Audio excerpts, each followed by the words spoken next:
கபடி சொந்தங்கள் அனைவருக்கும் வணக்கம். 365 நாள் தொடர் கபடி பயிற்சியில் இன்றைக்கி 59வது நாள். இன்றைக்கி பயிற்சியில் பசங்க இதுவரைக்கும் என்ன ஸ்கில்லு கற்றுக்கிட்டாங்கன்னு ஒரு டெஸ்ட்டு வச்சு பார்த்தேன். புல் பாடிக்கும் எப்படி ஸ்ட்ரெச்சிங் பண்ணுறதுன்னு கேட்டிருந்தீங்க. நீங்கள் ஒரு ஸ்போர்ட்ஸ் பிளேயராக ஒரு ஸ்போர்ட்ஸ் ஆக்டிவிட்டி பண்ணுறதுக்கு முன்னாடி புல் பாடியை கண்டிப்பாக நீங்கள் ஸ்ட்ரெச்சிங் பண்ணியே ஆகணும். ஸ்ட்ரெச்சிங் பண்ணுறப்போ எவ்வளோ பொறுமையாக பண்ணணுமோ அவ்வளோ பொறுமையாக பண்ணுங்கள். இப்போ கை காலெல்லாம் பிடிச்சி நிற்கிறப்போ ஒரு 5 செகண்ட் அப்படி நிப்பாட்டுங்க. ப்ராக்டிஸ் பண்ணுறதுக்கு முன்னாடி புல் பாடி எப்படி ஸ்ட்ரெச்சிங் பண்ணுறதுன்னு ஃபுல் வீடியோ விளக்கத்தோடு வேணும்னா நீங்கள் கமெண்ட் பண்ணுங்கள். எப்பவும் போல் ஸ்ட்ரெச்சிங் முடிச்சுட்டு ஒரு 10 நிமிஷம் நல்லா ரன்னிங் போனோம்.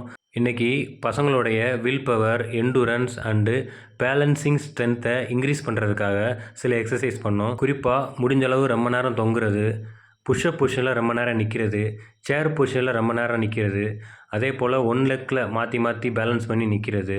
இந்த எக்ஸசைஸ் எல்லாம் பண்ணோம். நீங்கள் இந்த எக்ஸசைஸ் எல்லாம் கண்டிப்பாக பண்ணுறப்போ உங்களுடைய will power, endurance power and balancing power கூடும். கண்டிப்பாக நீங்கள் வாரத்தில் ஒரு நாள் பண்ணுங்கள். இந்த எக்ஸசைஸ்லாம் நீங்கள் பண்ணுறப்போ குறிப்பாக வலியை அதிகமாக தாங்கணும். நீங்கள் வலியை எவ்வளோக்கு எவ்வளோ தாங்குறீங்களோ அவ்வளோக்கு எவ்வளோ உங்களுக்கு வில் பவர் கூடும். எக்ஸசைஸ்லாம் முடிச்சுட்டு பசங்களுக்கு ஒரு சின்ன டெஸ்ட்டு வச்சேன். அதாவது டிப்பண்டர் அவங்க ஸ்கில் பண்ணணும், அப்பன்ஸ் அவங்களுடைய ரைட் ஸ்கில்லை பண்ணணும், யார் பெஸ்ட்டாக பண்ணுறாங்கன்னு ஒரு டெஸ்ட்டு வச்சேன். பசங்க இது வரைக்கும் அவங்க கற்றுக்கிட்ட ஸ்கில்லை ப்ராக்டிஸ் பண்ணி பார்த்தாங்க. நீங்களும் ப்ராக்டிஸ் பண்ணுறப்போ உங்கள் ஸ்கில்லை மட்டும் முதல்ல பண்ணி பாருங்கள்.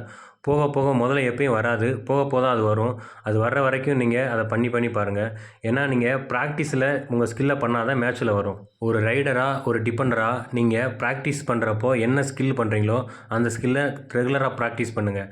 அது போக போக தான் வரும். ஃபஸ்ட்டு என்றைக்குமே வரவே வராது, போக போக கண்டிப்பாக வந்துடும். அந்த ஸ்கில் நல்லா வர வரைக்கும் மறுபடியும் அதை ப்ராக்டிஸ் பண்ணி பாருங்கள். ஸ்கில் வீடியோ நாளைக்கு கண்டிப்பாக போடுறேன் நண்பர்களே.